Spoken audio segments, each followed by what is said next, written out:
wasanii wengi huwa wanajisahau wakishakuwa kwenye nafasi ya kuwa star. Kuna vitu ambavyo wanahisi wakifanya labda watashusha brandi.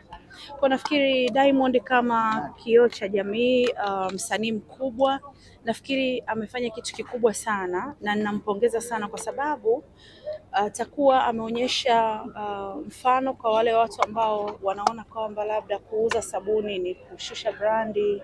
Mimi nakumbuka kuna mtu mmoja alinishangaa sana wakati mimi nauza sabuni, nauza vitenge, nauza magauni. Kwa hiyo akasema kwamba yani huyu superstar mkubwa alitakiwa awe na mall, awe na vitu vikubwa, brandi kubwa, lakini nataka nikwambie kwamba kitu kimoja alichokifanya Diamond ni kitu kikubwa sana sana sana sana.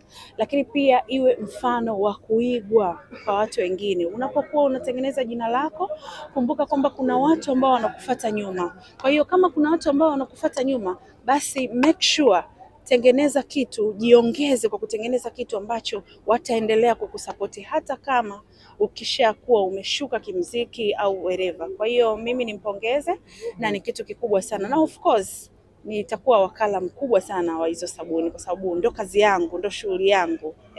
Kwa hiyo strategy na nini tutazipanga pale na kuweza kusupport kwa sababu amekuwa akinisupport vitu vingi na mimi nitasupport kwenye hilo kuwa wakala wa kuuza sabuni hizo za kunani. Lakini pia game ya sabuni za kufua, za kuosha vyombo, hiyo game sio kubwa sana, haina mapana makubwa sana kama, yani haina competition.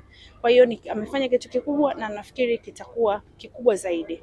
Wewe ni mmoja kati ya wanawake wenye experience sana kwenye biashara na hususan biashara ya sabuni, umefanya kwa muda mrefu na tumeona ukubwa wako kwa jinsi ambavyo unaendelea kuperform vizuri kwenye biashara yako. Yes. Unadhani Diamond apate njia gani ili kufikia malengo na faida kwenye biashara yake? Sasa tumeona baadhi ya biashara ambazo alikuwa amezianzisha kama karanga na perfume ilikwenda kudedi, yani kwa maana ya kufa.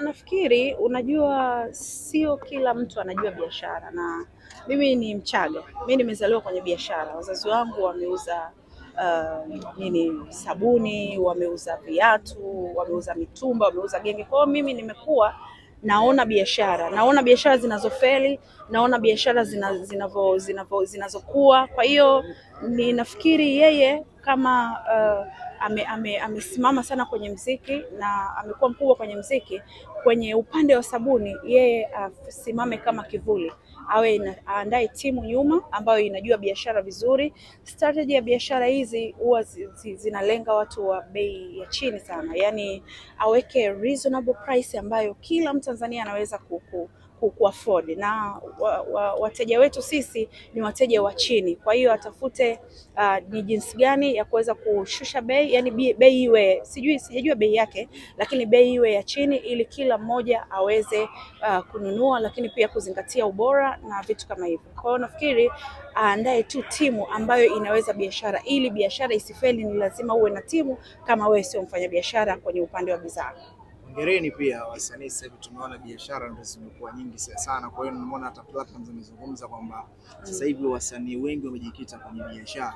Wengine kupitia sanaa na biashara, kuna mlingano gani katikati?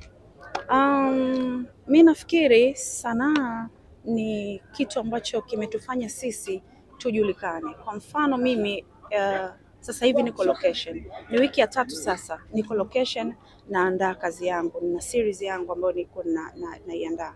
Lakini leo nimesimamisha kwa sababu mimi ndo muhusika, kwa hiyo nimesimamisha kwa ajili ya kuja kumsupport Diamond. Kwa hiyo nafikiri tukiwa kwenye sanaa tunapewa majina na wafuasi wetu, si ndio? Kwa hiyo unapoingia kwenye biashara usisahau sana. Mimi nilijikita sana kwenye biashara kwa sababu niliona ndio inanipa faida.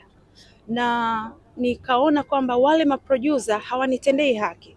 Kwa hiyo nikakaa chini, nikakuza mtaji wangu. Nilipokuza mtaji wangu ndipo nilipopata na mimi nimeingia location na nyanyua sasa wale ambao hawaitwi kwenye cast. Unajua kuna wasanii wengi sana, wazuri sana, lakini wanaitwa wale wale, wanatumika wale wale, lakini unakuta kuna producer ana watu wake.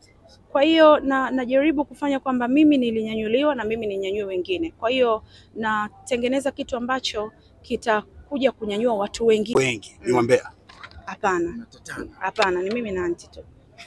Okay. Kwa ufupi nyinyi ni wasiri wewe na Ntezeke katika mambo ya wasanii? Hapana, umuongelee umbea.